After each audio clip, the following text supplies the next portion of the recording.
patients kind of yearn for that personal experience. And so I think there'll always be a place for the solo practitioner. What that looks like 10, 15, 20 years from now, I don't know, but I would say that there's still a place for personalized care and not being a number, and I think patients need that. 50% of people over 30 have some form of gingivitis. And once you start hitting adults, upwards of about 30 to possibly 50% of people have periodontitis. So if you run your practice reports and you have 98% of your patients are pro-fee patients, you are missing the bus. If you're looking for the place that's going to pay you the most, and if you're leading with that, you're probably going to miss out on an opportunity that can provide professional development far beyond your imagination. Yeah, this is a tale, oh yeah, a tale of two hygienists. So there might be only one, bringing the best of dental knowledge, and we do it all with ease. We cover oral health and screening, and preventing gum disease. We're gonna do a lot of learning, and have a little bit of fun working at the dentist. A tale of two hygienists. Welcome back, everyone, to another episode of A Tale of Two Hygienists, episode number 357. My name is Andrew Johnston, and thank you so much for making us a part of your day. So today's episode was fantastic, as usual. It was recorded live from the ADA SmileCon in Houston. We're just very thankful that we were able to be invited to such a great event. And we had Erika Flateau co-hosting with me on this one as we interviewed Dr. Pamela Maragliano-Muniz, who you have heard on the show before. She's amazing. And we talked about several things. One of them was just trying to find, a good team member. Like, how does the team dynamic work in the office? We also talked a little bit about expectations for the hygiene department. What are our roles and responsibilities as hygienists, but what, should the owner, doctor, or, practice manager people, what should they be doing for hygienists? We also talked a lot about traveling. Dr. Pam does a fair amount of traveling, and we talked about conferences and things like that. It's something that if you are interested in, traveling and speaking and doing the conference circuit, I would really encourage you to, listen to this episode, of course, but then, follow Dr. Pam on social media and kind of see the things that she does. I think that you'll be pretty impressed with how much she is out there doing things. Next week, we have, I believe, Dr. Clark coming in. And I say I believe because we actually haven't recorded this one yet, but I'm fairly certain that's going to happen. But Dr. Clark, he'll be speaking about oral motor disorders. It's something that we haven't really talked about too much on this show before. And so I'm really interested to hear what he has to say. I have a few questions that, it may or may not make it to the episode depending on if he knows the answers to them. But some things that have been really piquing my interest lately. So make sure that you hit that subscribe button so you don't miss that one. And then the last thing I'm going to tell you just real quick before we get to the episode was, the other day someone asked me about the books that I'm reading. And if you've been listening to the show for any sort of time, I don't really read a lot of books, but I've had some real big changes in work lately with this, the sale of the podcast, and I quit my job at Coast and all sorts of other things, and so I have a little bit more time, and I wanted to start reading again because I used to be an avid reader. So the 4 books that I just took with me on a vacation recently, one was called The Power of Moments, and that's by Chip and Dan Heath. It's helped me be a little bit more present in my thoughts and actions. I haven't really finished it quite yet, but it really just makes me be aware of situations and the moments as I'm living them. And then Simon Sinek's Leaders Eat Last. I actually haven't started that one yet, but I keep it with me just in case the other 3 books aren't really keeping my interest, and I have that one to come back to. But I also, because I just don't want you guys to think I'm like always reading self-help and leadership books and things like that. I took with me a book called A Very Punctual Face, a memoir by Colin Jost of SNL fame, and it is incredibly well written and absolutely hilarious. And so if you are in that kind of mood, I would recommend that book. And then I also brought with me, I just started Tom Segura's book. Tom Segura is a comedian, and the book is called I'd Like to Play Alone, Please, which is exactly like his stand-up is. So if you've watched any of his specials on Netflix and you thought they were funny, then you probably would enjoy this. But it's definitely not the type of book that I would recommend just for everybody. But that's the answer that I gave to that person. And then now you all have it as well. So if you're looking for a good book, maybe consider one of those 4. But that's it for me for this week. Thank you again so very much for listening, and enjoy this episode with Dr. Pam. A tale of two hygienists.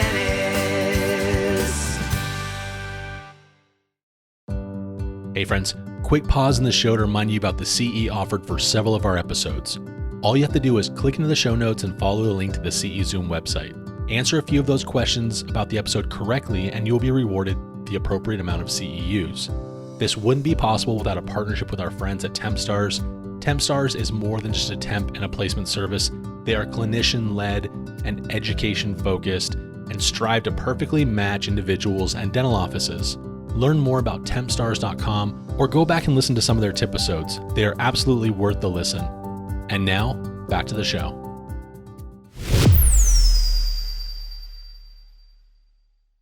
All right, everyone, welcome to the interview portion of a Tale of Two Hygienists podcast. Really excited to be here. We are at SmileCon. We're doing this live, which is bizarre, having people stare at us while we do this. But Dr. Pam, you're used to this. You're on the stage all the time. Oh, yes, all the time. Yeah. Used to being stared at. Is this more awkward, or is it more awkward to be like up on stage giving a lecture? I would say this is a little bit more awkward because we have our headsets on, so I could see you guys, but we can't really like communicate back and forth. Oh, no, they can. There's a microphone up here for you all. If you guys have questions for Dr. Pam later, this is your time. This is your access to her. All access, all questions are appropriate. Of course. Okay. Dr. Pam, you've been on our show multiple times. You are a fan favorite. You are a host favorite too, if I can say so.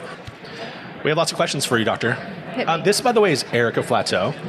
Erika is one of our regular co-hosts now, and so this is her first time meeting you. So we might have to go back to like one of our original discussions of like, who are you kind of a thing. So hopefully that's okay with you. Sure. Okay. Yeah, I'd love to find out. All right. So one of the first questions like we want to talk about is, let's just talk about like your background in dental. Who are you? What do you do? Okay. So I'm Pamela Maragliano-Muniz. I entered the dental industry as a dental hygienist, and it was not choice, but it was sort of my father's influence. He thought that dental hygiene was a great job for a woman, and he decided that would be a great job for my sister, who's older, so she became a dental hygienist. And he said, be a hygienist, and then you could do whatever you want with your life after, but you need to have an occupation that you don't have to rely on anybody else in this world. Fine. So I thought I would be better off being a professional hockey player or a veterinarian or something like that. But I went to dental hygiene school and I fell in love with it. And so I really enjoyed what I was doing. I felt like there was a responsibility, because if you're going to put your hands on another human, you better not be partying, and you should probably study and do all of those things. And I did. I fell in love with it. So it was sort of by happenstance, but then I decided to go on for my bachelor's in dental hygiene, figuring I would be a researcher. And I started working as a hygienist in Boston. And then I had no dental experience. I was an assistant for like 2 minutes. I was not good at it. It was too hard.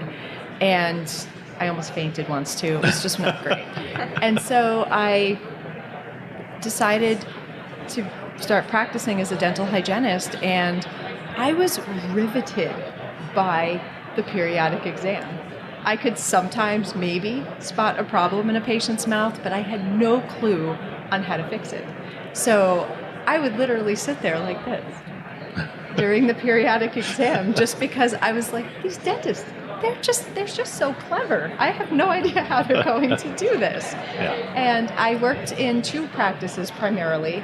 One was like not the best general practice, and then I also worked with a bunch of prosthodontists that were also educators at Tufts and different universities. And so I thought, well, maybe this is what I should do with my life. But if I do it, I have to be like them, not like them. And so I sort of went into dental school imagining that if I was going to do it, I needed to be a prosthodontist. So one thing led to another, and I did that. And in 2010, we started prior to 2010, the practice when I moved back to Boston after my residency in prosthodontics, I joined the practice where I was formerly a hygienist. And so we started implementing CAMBRA, or caries management, into the practice. And so at the ADA meeting in 2010, we presented our preventive practices, and we were awarded, they had this award back in the day, the Adult Preventive Practice of the Year, and we were given that honor. So we were like, cool, we just really want a plaque for the wall so we could tell our patients that like what we say actually is endorsed by the ADA. And oh boy, that created a whole life I never knew existed. I became a lecturer and a writer and all the things. And I also probably have a little bit of a problem with saying no. And one thing led to another, and here we are. Yeah. And I would say, though, for those of you who do not know her, you're fantastic at every little aspect of those things. It's amazing.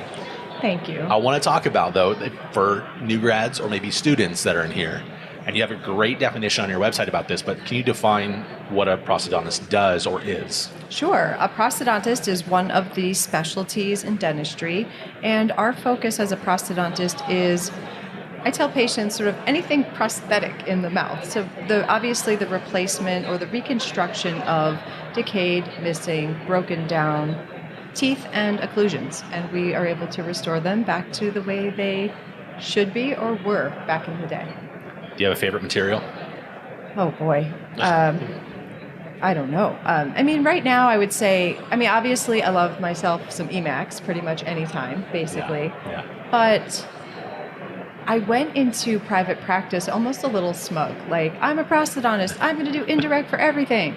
And that really wasn't a reality once you join practice. Mm-hmm. And so I sort of had a lot of toot about composite back in the day. I was like, I'd rather do Emax. I don't want to be doing composites and that kind of thing. But I think it was one of those things that I just didn't have a lot of really great experience. So for the past few years, I've been focusing on composites and leveling up my game and learning from Pascal Magnier and Newton Fall and all of my dental heroes. And I would say composites become really fun for me. As one of your pictures the other day was with Omnichroma on there. Yes. That was, so for those of you guys don't know, like I'm a restorative dental hygienist, so I place a lot of fillings as well. Omnichroma was life-changing for me. It was absolutely amazing. We did a lot of anterior work, and it made trying to match shades beautiful. Anyways, this isn't a plug for them. They're not paying us for that either. So, so we do have a list of questions here. We'll try and get through them. We have about 50 minutes left, so we'll try and get through it. First, I want to talk about the health of the private practice. So you lecture all over, but also you're just really involved with everyone else. And it seems like DSOs are growing and multiplying and merging and acquiring and all of these different things. So I'd like to know about, like, what are you seeing locally in your area, but also what are you hearing from your colleagues around the U.S. about the health of the private practice? Well, I think there's still hope for us as solo practitioners. We just had a month ago our Principles of Practice Management conference, so it was really great to learn from some of the industry experts about this very topic. And there's still mostly solo practitioner or small group practices in our industry. Obviously, DSOs and multiple location practices are starting to gain traction. But there's always going to be a place for the small private practice. Obviously, that ratio is probably going to change a little bit, and I think there's a push to be able to do that because it's almost like joining a buying club, and you get benefits by having multiple locations Absolutely. Or having an affiliation like that. But I also think that patients kind of yearn for that personal experience. And so I think there'll always be a place for the solo practitioner. What that looks like 10, 15, 20 years from now, I don't know. But I would say that there's still a place for personalized care and not being a number. And I think patients need that. Are you the only doctor in your practice right now? Unfortunately, yes. I'm looking for an associate, but I need to have staff and more Sure. team members to be able to accommodate that associate. So I'd love one, but we're not quite there yet. Are you seeing like a ratio and again, I guess this is more of a feeling from a dentist perspective, but like, is it more successful to have 2 or 3 doctors in a location, or is it kind of like coveted to be a solo practitioner? Now, you have different reasons for needing a second one because you're always gone, but the everyday practicing dentist. I think that there's benefit to working in a practice where there's multiple doctors, and this is my opinion, 100%, obviously, yes, for me, I'm not even in my practice for 5 days a week. It's just not possible with my schedule. So I would love to have somebody to accommodate the extra available time. But dentistry, just like dental hygiene, can be kind of lonely.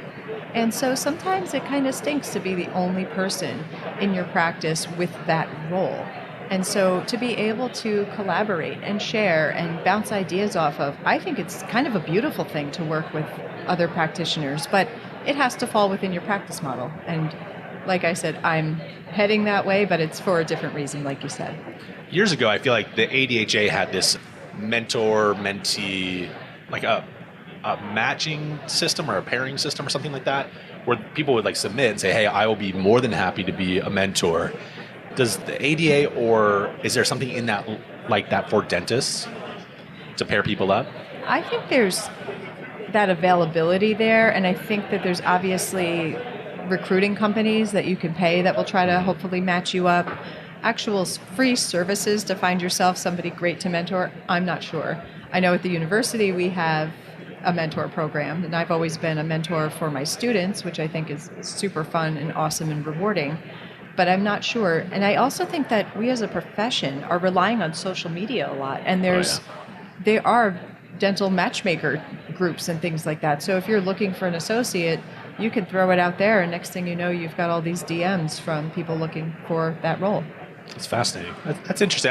I feel like and I think I told the story on the podcast before, but when I first started, we had 3 or 4 doctors in this massive pediatric practice.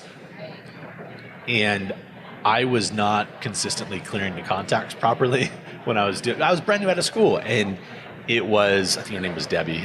She would just very kindly say, Andrew, I did the other half of your SRP, and I'm going to tell you this, but you're missing this consistently. And this was like probably week 1 or 2. And I just wanted to like shrivel and shrink and die that I was not as good as my board exam said that I was, getting like a 98% or whatever I did on my scaling part of it. And so I can't stress enough that I think like new grads and students, I always push them actually go to DSO, which is kind of a weird thing to think about, but you get your speed, you get lots of different input from other hygienists or doctors for that matter, and you learn quickly about what you do and don't like in dentistry. But then you can branch out, you go to private practice, or do something like that. But I feel like everyone should really work with a peer at some point in their early on in their career. Okay, we know that dental hygienists have a special place in your heart. So in your ideal practice, what role would you have them take if you could? What do you have them do? Now, I also know that Sarah does a lot in your practice, which is great. But what would you do in your best case scenario? Honestly, I think I'm there. I'm going to say it. I think I have my ideal practice at the moment from the perspective of a hygienist. I have 2 hygienists working for me, and I don't even like saying for me. I kind of prefer with me. And I think that what makes it ideal is that they have the autonomy to do what's right for the patient. And we don't subscribe to once every 6 months or whatever your insurance is going to cover. And I finally, and it's taken a long time, but it's so true, and I hope if I can share this, that if you get nothing from this besides the Red Bull, whatever, you get this, that dental hygienists have such an important opportunity to change lives and make people healthier. And that is 100% a fact. Mm-hmm. And I think that if dental hygienists know that, and they wake up every morning and you know that you have this ability to help people get healthier and actually be healthy, it's so rewarding and so incredible. Obviously, you need to have the time to be able to do that. You need to have the equipment and the clinical skills and the confidence to do it. But to see what Sarah and Beth are doing every single day is amazing. Back when I was a hygienist, I sort of accepted, and I think a lot of us do, that everybody bleeds a little bit, somewhere, every time, somebody. And you'll tell them how to brush or floss better, or use a different product, or do something. But I think I accepted that even the most healthy patient, there's going to be a little bit of blood somewhere. Sure. That's fake news. in my practice, we're seeing patients that don't bleed. And Sarah the other day had 3 in a row. She was hoping to bat 1,000 all morning. Perfect day. Yeah, she did a perio chart on every patient that morning. And unfortunately, her 4th patient had 3 bleeding points.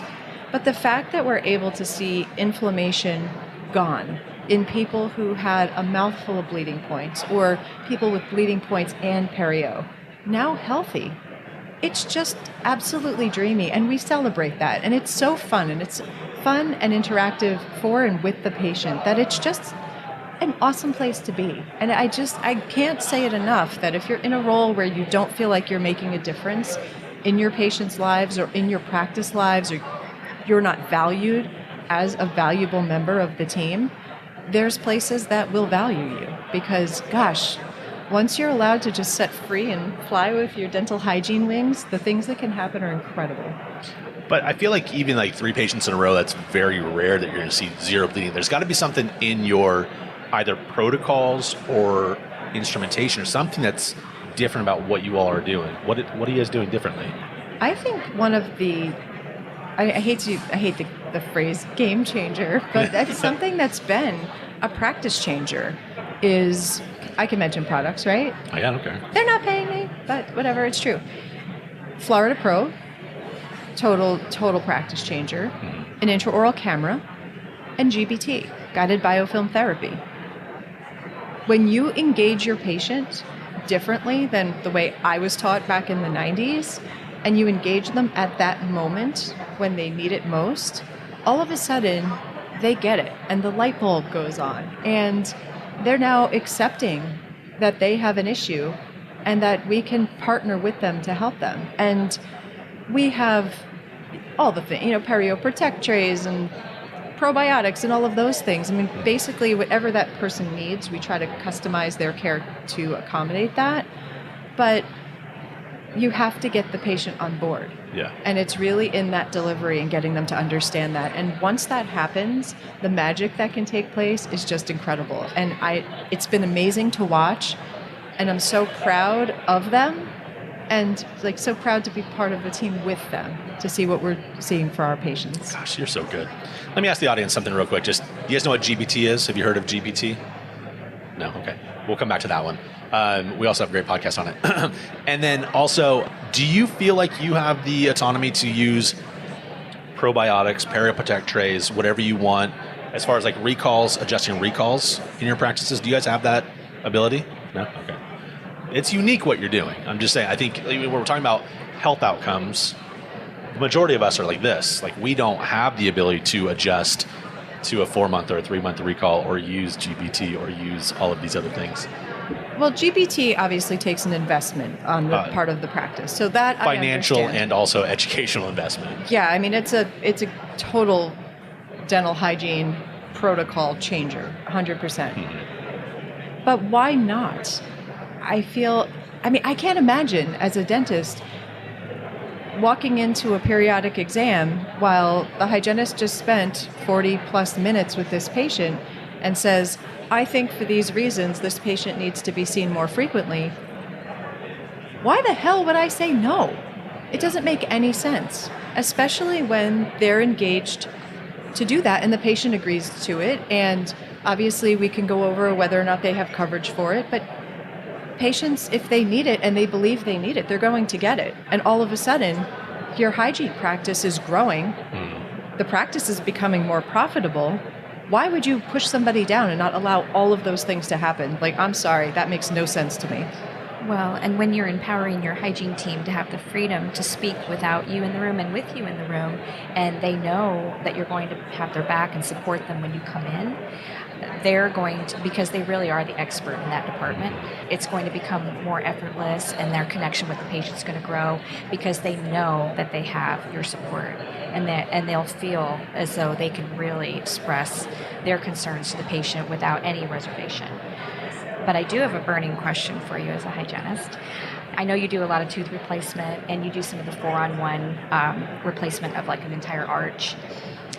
As a hygienist, when I get that patient and I see the image and I go, oh, yes, okay, and this is fixed, the one I'm speaking of is fixed.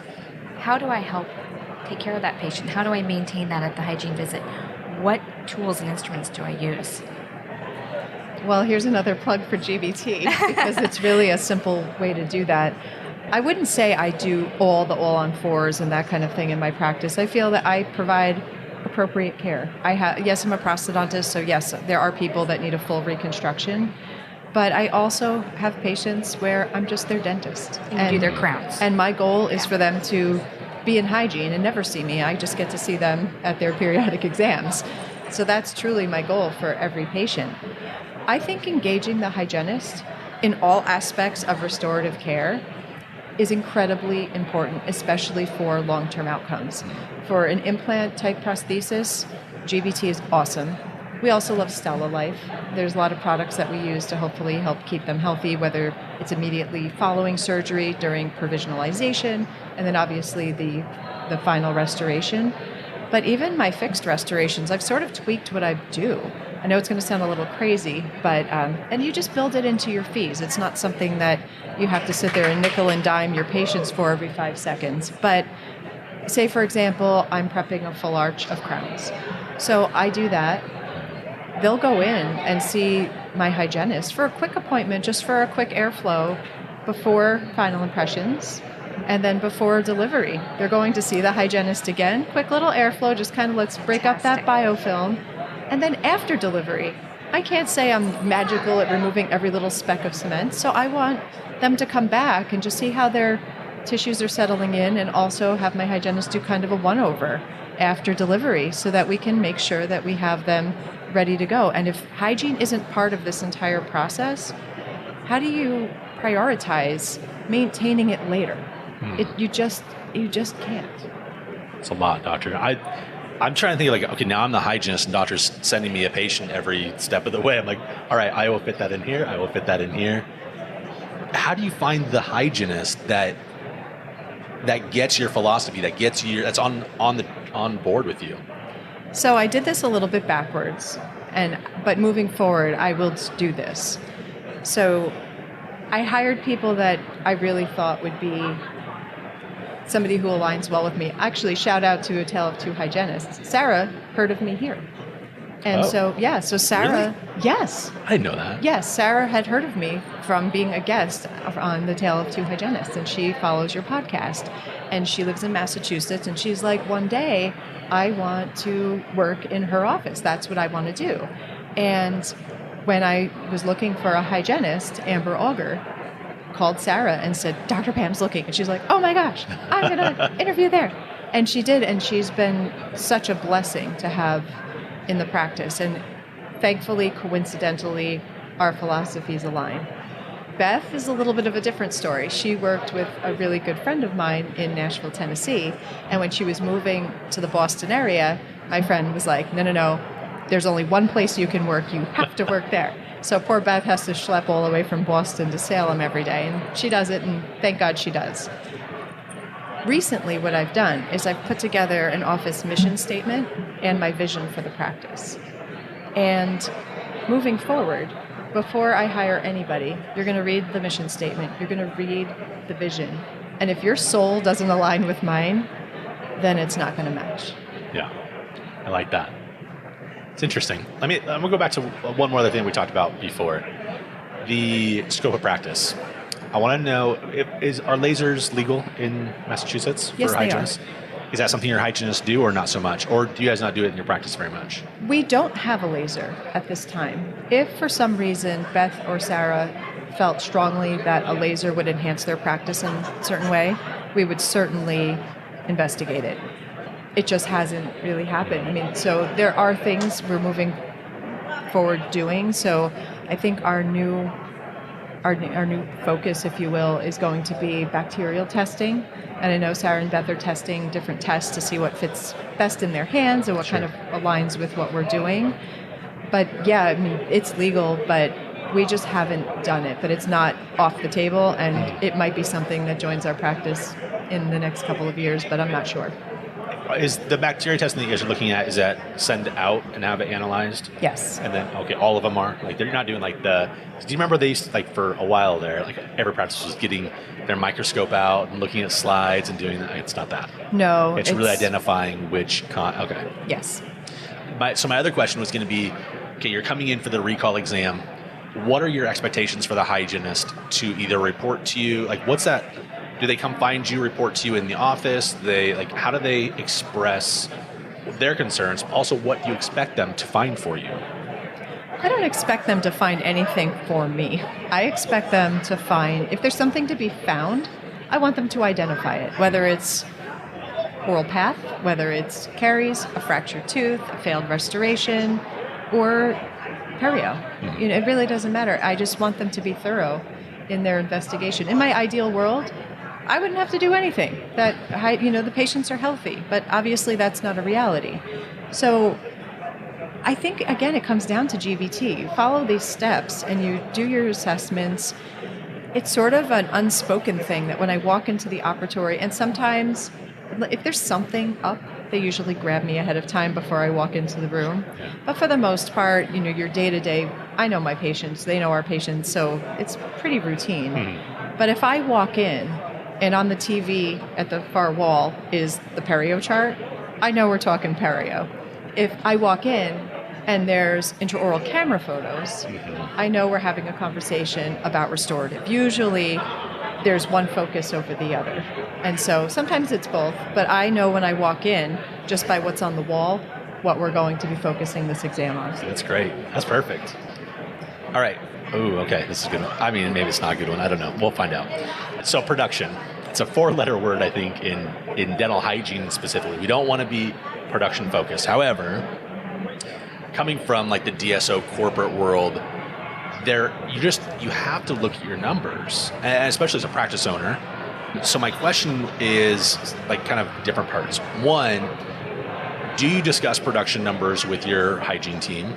And two, are there any production numbers that you expect them to know? Not necessarily that they have to achieve a certain, because it's just whatever the patient needs, right? But are there numbers that they should know for your practice?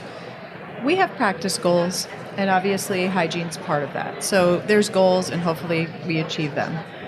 I don't know if, and we're going to actually spend a little bit more time as a team and blocking time and really trying to get everybody to understand this, but what does that number actually translate to? Because I think you see a number of a production number and you're like, wow, that office is doing so well, that doctor must be so rich. No, most doctors only make pennies on the dollar.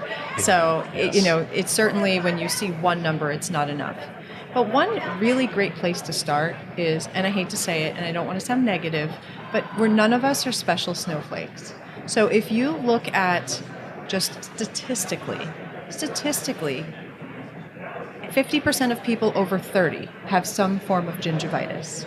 And once you start hitting adults, upwards of about 30 to possibly 50% of people have periodontitis. Mm-hmm. So if you run your practice reports and you have 98% of your patients are prophy patients, you are missing the bus. It's not because all your patients are so healthy, it's because there's undertreatment taking place in your practice. I think that's a fair generalization. Mm-hmm. So while I think, yes, numbers are important, but if you look at statistically what's going on in this country, and if your numbers of your demographics don't align with that, then chances are there's an opportunity there. Yeah. I was a prophy practice.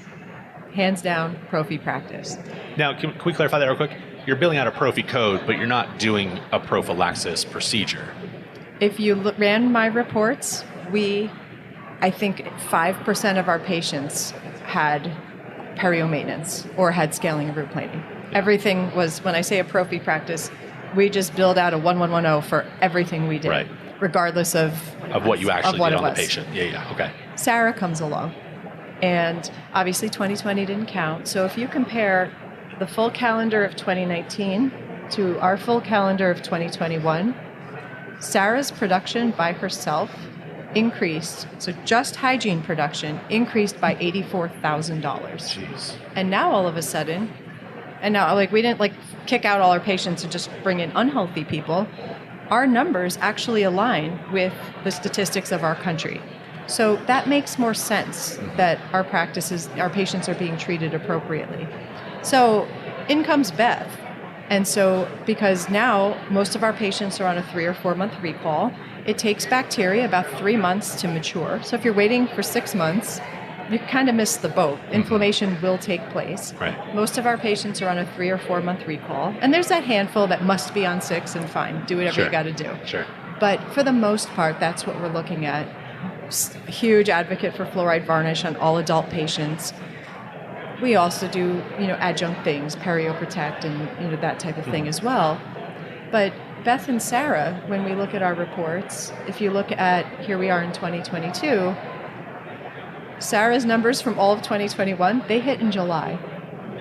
So if dental hygienists don't feel valued and they're not considered a valuable asset and a member of your dental team, you need another office. I'm sorry. Amen. Yes. Doctor, like what you've identified is probably the biggest problem. Dr. Agarwal, Tarun, T-Bone, he came on the podcast several years ago. And look, I'm not advocating for this. I've just thrown it out there. The important thing that we're looking at is, are we treating disease? Are we calling disease the right thing, right? The fees that we associate with each of these codes are completely up to the practice, and somewhat with insurance. There's contracts and things like that. So Tarun was saying that, look, I don't really care what they call it. Here's a flat fee for a quote unquote cleaning. If it's going to be, which I know that's another 4-letter word, but if we are just saying, okay, every, for a full mouth SRP is our same price as a full mouth pro fee, is same fee as para maintenance, I don't really care. Just label it correctly. Interesting take, but the reason why he said that is because we want to get the right data to be able to track, and he wants to track his hygienist. Like, he wants to make sure that his patients are doing the right thing, that the hygienists are doing the right thing. So, what do you think about that? I mean, I look, it's about production too, but it's about production and it's an approach, and there's certainly nothing wrong with that if it's going to help you get true data, so you can take a great look at your practice. So there's certainly absolutely nothing wrong with that. One thing, and I learned from my hygienist just as they learned from me. This is a give and take kind of relationship. One thing I learned from Beth was, she says, I treatment plan or I make recommendations as if they're free, because I'm going to make recommendations that I feel that this person needs. We'll figure out the cost later, but if we look at it as, it's not, oh no, they need scaling and it's more money and how am I going to do that? And you're thinking these things as you're probing along. I mean, you can't even focus on what you're doing. Mm-hmm. So if we think about the care that they need from the standpoint of, like, I'm just going to either pretend like I don't know the fees, or we're just going to think about it like it's all free, and then we'll figure out the numbers later. It allows us to be a little bit more objective with the recommendations. Sure. And the fact that we're seeing our patients get so healthy, and patients that I really wasn't sure if they were going to be really open to changing the hygiene practice and disclosing them every time. I mean, that's something that I think we're afraid that patients, especially our rich diva patients, how they're going to tolerate that. Everybody asks for it. They want that information. They want to see how they're doing. And obviously some of them associate it with getting on the scale and getting weighed.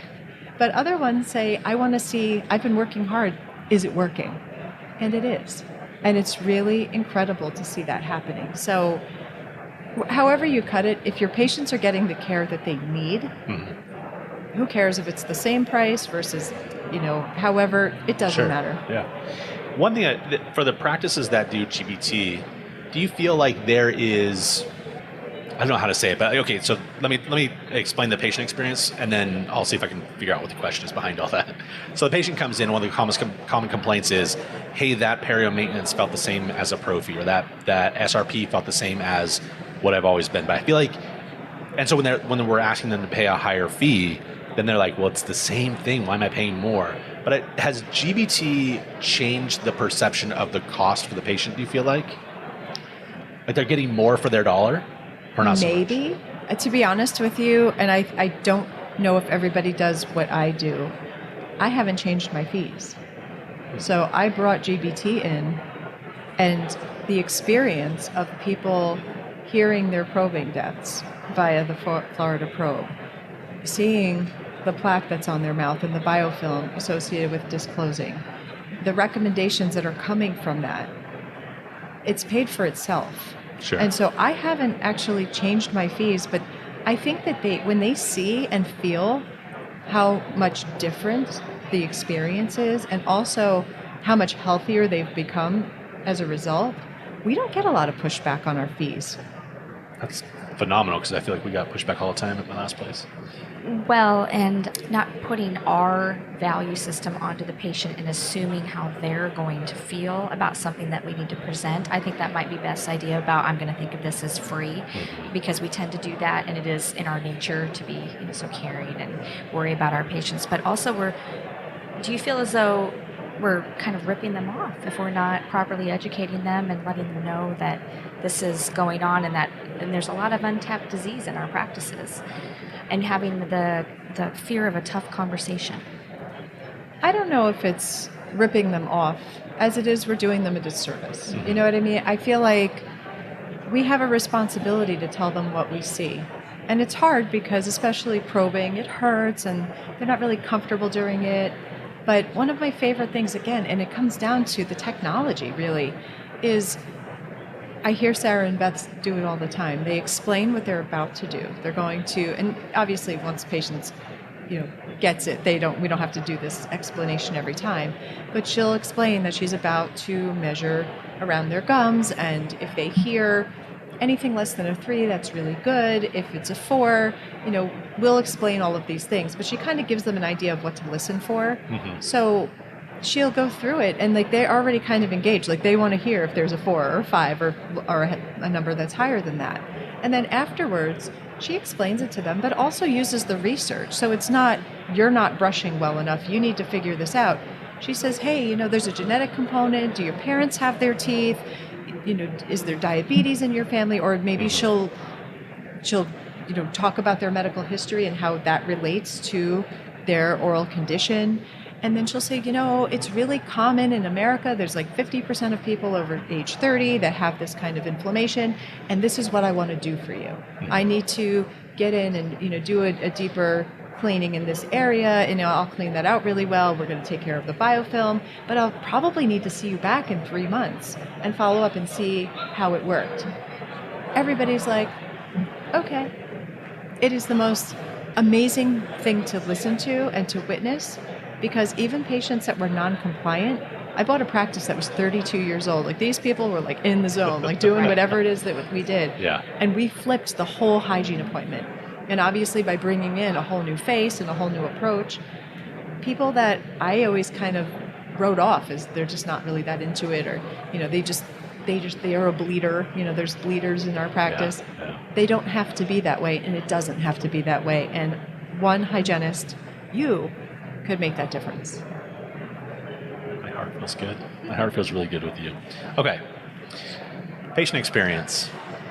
What are some things that practices are doing to help retain their patients?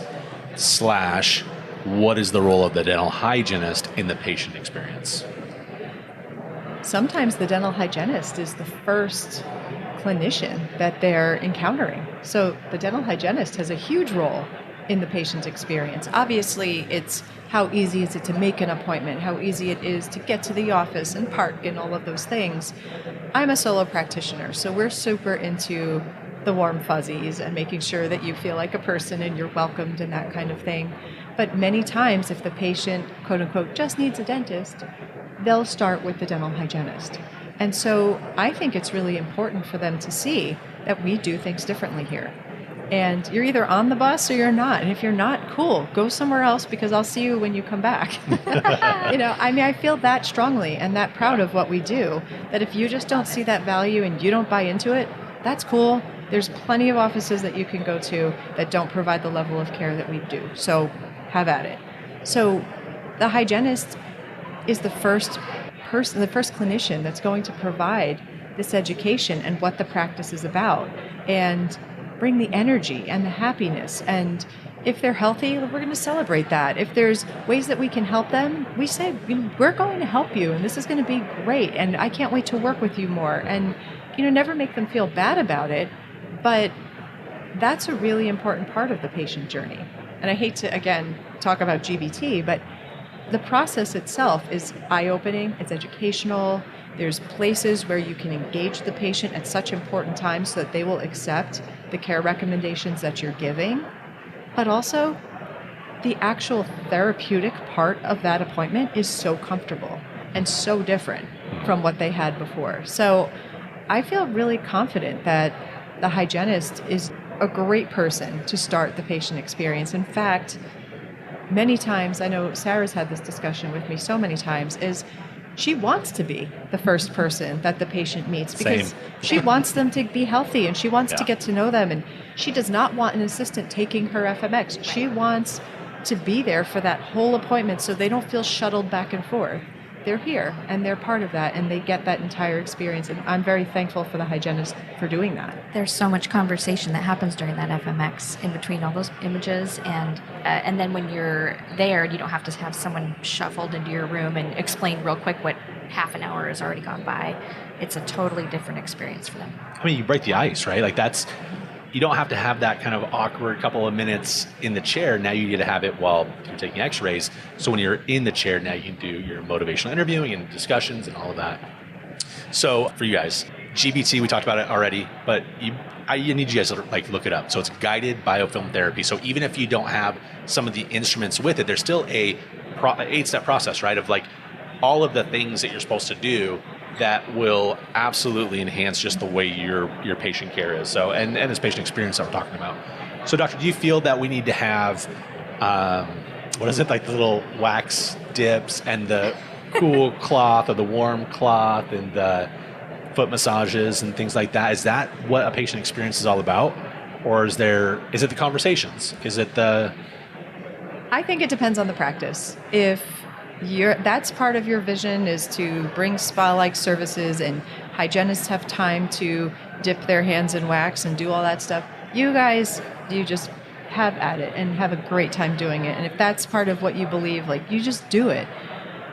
We don't do that. Not because I don't want to have my hands in wax, because I don't mind it, but I feel like we just don't do it, and we don't have the time. And I would say it really comes down to your value system. I feel it's really important for my patients, for me to get to know them, for them to get to know me, for them to understand that I'm really about education and quality. And we lead in our practice with love and gratitude. It's really what we do. And, a love for what we do, but also, we're going to care for you. It's not, whatever. So I would argue that hygienists don't get a lot of extra time in their appointments. So I would rather you educate, Sarah and Beth, they're awesome. They have the little link where you can just put the water pick video up so we can show patients exactly how to utilize the water pick in their mouth. I'd rather them use those 2 minutes to educate, as opposed to you running around and giving them a face cloth, that kind of thing. If there's something that a patient requires, desires, whatever, to keep them comfortable, I would totally help them in that way. Sure. But I've never had one been like, I'm not coming here. You don't rub my feet. Does Senorita Diente, yes. Is she in the practice ever? She has been there, but she does not generally come there. I have to give her a little shout out. She turns 10 today.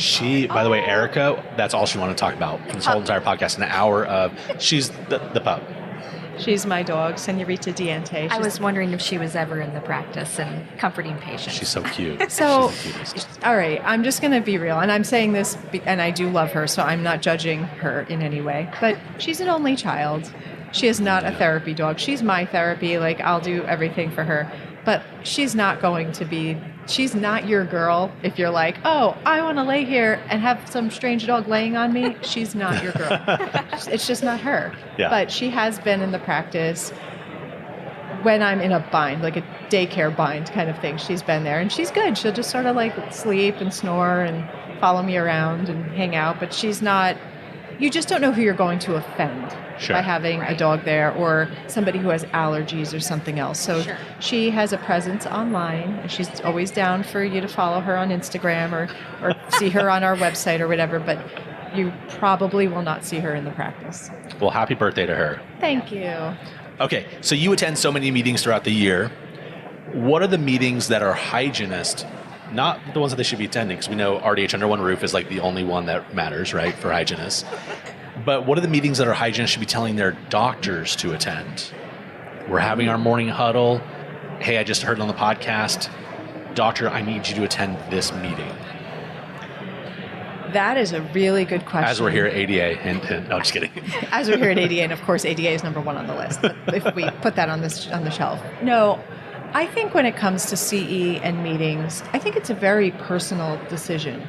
I think, and this is how I roll, and again, this is just how I roll, so take my opinion with a grain of salt, but I like to find deficiencies, whether it's in my practice, how I manage the practice, how I'm managing my team, and then diving into CE in that realm. So I would say that it's really interesting and would be interesting for hygienists to attend conferences that not are always intended for dental hygienists. Obviously, RDH under one roof is like, you have to go to Hands RDH down the under best one ever. roof. Yeah. Yes, 100% yes. But there's a lot of information that a hygienist can get from attending an HR conference or a conference about restorative dentistry. You know, you talk to Sleep, occlusion, so many different things. absolutely. Yeah. Or if there's a service that you're bringing into the practice or that you have in the practice, clear aligners, Botox, whatever it is that, you know, either you're offering it or you think would be a great addition to your practice, I think every team member needs to be educated on it. And the hygienist probably needs to be a little over-educated on it because they need to talk about it with a patient. It's one thing to be like, oh, yeah, we do Botox. And they're like, oh, yeah, really? How? I don't know. We'll get the doctor in. Yeah. Like all of a sudden, you lose your credibility. Yeah. I want my hygienist to be able to answer questions as if they're asking my office manager, as if they're asking me. I want all of us to be on the same page. So as far as specific conferences, I mean, hello, the DE conference, great place to be. We're going to be in Vegas next year. But I think that it's an individual decision that you need to make for and with your practice. So let's ask this a little bit different because I feel like we didn't actually get any real ones other than DE, by the way, dental economics, for those listeners that don't read that. Anyway, for you, what are your favorite ones to attend? Okay, that I will answer. Okay. So I love to be inspired. I love to be inspired by people that are better dentists than I am. So Yes. I obviously attend the major dental meetings, but a lot of that is because of my role with dental economics. I unfortunately don't get to go attend a lot of courses at a conference like this one. But I am attending the LA Dental Symposium. It's like a lot of the biomimetic guys in LA in November. I love me a good hands-on course. If there's an opportunity to learn from Pascal Magnier or Newton Fall or some of these people that are just world-renowned in composites, you know, anterior, posterior, anatomy, you know, you name it, bonding. I want to learn from my heroes. So I also attend ACP, American College of Prosthodontists, but I would say the things that I get super fired up over are the courses that are by people that I just really I don't know, they're just larger than life, I think the world of, and I know I'm going to leave with skills that I didn't come there with.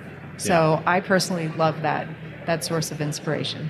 I like the idea of, rather than saying, okay, let me go to this type of conference, because we do Greater New York, Chicago Midwinter, Hinman, like all the bigger ones we all go to, and they also have a lot of the Gordon Christensens of the world like that are attending. Great, fine.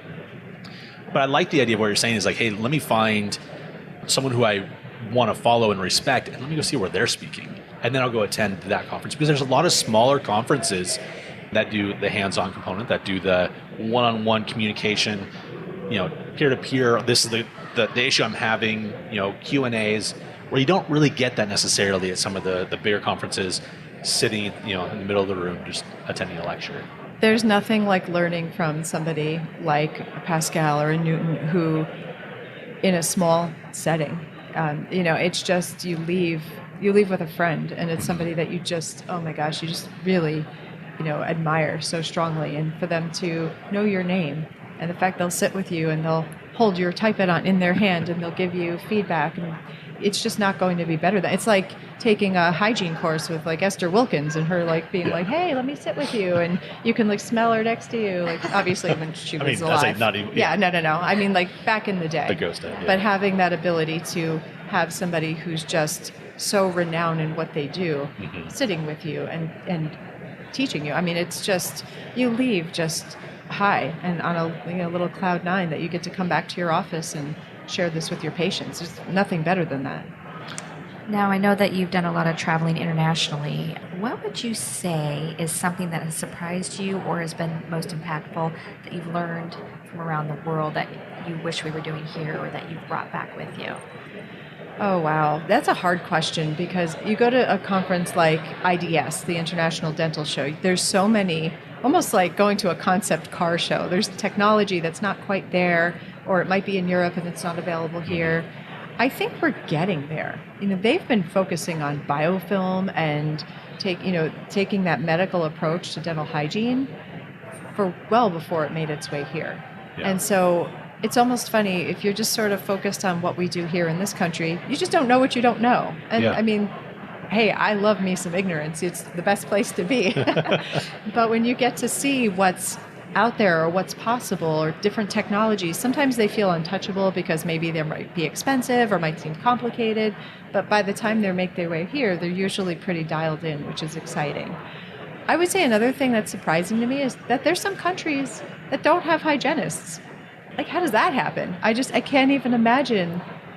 I mean, I just feel a hygienist is so valuable to a practice, and that's all well and good, but for the patients, I could not, there's no way I could not have hygienists in my practice and provide the same level of care. It wouldn't happen. There's no way we could even accommodate the number of patients that need to be seen. Well, I think that's part of it right there. You just identified. I think the way that, this is going to sound really bad. I don't mean it like dentistry is a profession to make money, but this is the lifestyle of a dentist or dental professional is different in other countries. They can see their 5 patients a day and call it good, where our overhead is ridiculous here in the US. We need to see X number of patients a day that are X type of patient a day in order to even meet our overhead, where they don't necessarily have the same restrictions everywhere else. So in Florida, we've taken a lot of these foreign trained doctors and they are hygienists. And so I've had a lot of conversations over these last 2 years. Tell me what your experience is. Tell me what your education level is. And it's not frightening, but it's staggering like how little they really know about perio and about the technique and the time that it takes to do the job properly. Now they can chuck a tooth like no one else, right? They can do, all the amalgams, composites, crowns, whatever they can do. But when you're looking at the hygiene perspective, they don't get it. And it's not through no fault of their own. It's just not what happens there. So, all right, Doctor, one last question on my end, and then, if you have any questions or whatever as well. We have a lot of students and a lot of new grads that listen to the show. You've given some great advice over the years. Do you have any thoughts on just one thing you just want to really tell them that's going to empower them to be the best hygienist possible? I think finding the right practice with mentorship is going to be the most important part. It's a weird time right now. People are looking for hygienists. People need hygienists. The cost of a hygienist has never really been higher. And if you're looking for the place that's going to pay you the most, and if you're leading with that, you're probably going to miss out on an opportunity that can provide professional development far beyond your imagination. So you have an opportunity now. The need is there for hygienists. So find a place where you're going to be able to grow. Or, even if it's not a lifetime amount of growth, grow to the point where you maybe decide to take your career in a different path, which is fine. But to be able to be offered that opportunity to find a really, really great practice, it's worth the legwork, it's worth the time, and you're embarking on a really impactful profession, and I'm excited for you, and I hope that you feel the love for it the way I do, because it's a really great place to be, and life's short, and it's really nice to spend your day with people you enjoy being around, with patients you enjoy being around, and knowing that you are in fact making a difference in their lives. I love it. you have any questions for Doctor? Well, and like you were saying, when you were a hygienist, you were just enthralled with the periodic exam and learning, because you come out of school and you don't know, you know how to scale and you know how to pass your boards, but you don't know everything that's being diagnosed. And so what would you say to those new grads about learning that piece? Ask questions. If you don't know, trust me, time management was frightening to me.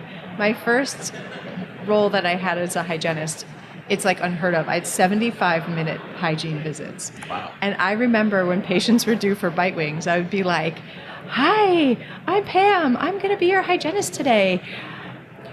Would you like some X-radiation today?" And they were like, "No." And I was like, "Awesome," because I don't have time for it anyway. So I would do anything to just stay on time. Yeah. And I remember talking to one of the veteran hygienists there, and I said, "How do you do it? Like, how do you get through?" And I don't know. I don't even have time to ask you this question. And she said, "You don't spend your time on areas that don't need it." Which sounded horrible to me at that time. I said, I scale every tooth and I'm going to polish every surface and that's what I'm going to do. But now here I am almost 25 years later. Now there's GBT here telling you to disclose because you don't need to spend time on areas you don't need to scale and you don't need to polish. Yeah. And so that was actually really amazing advice. So I say go into your office with an open heart, no ego, and just allow the people around you to mentor you and to help you become the best hygienist you can be, because that certainly is available. Love it. All right, Doctor, thank you for being here. You're just awesome as always. Wonderful. If someone wanted to reach out to you, how can they find you?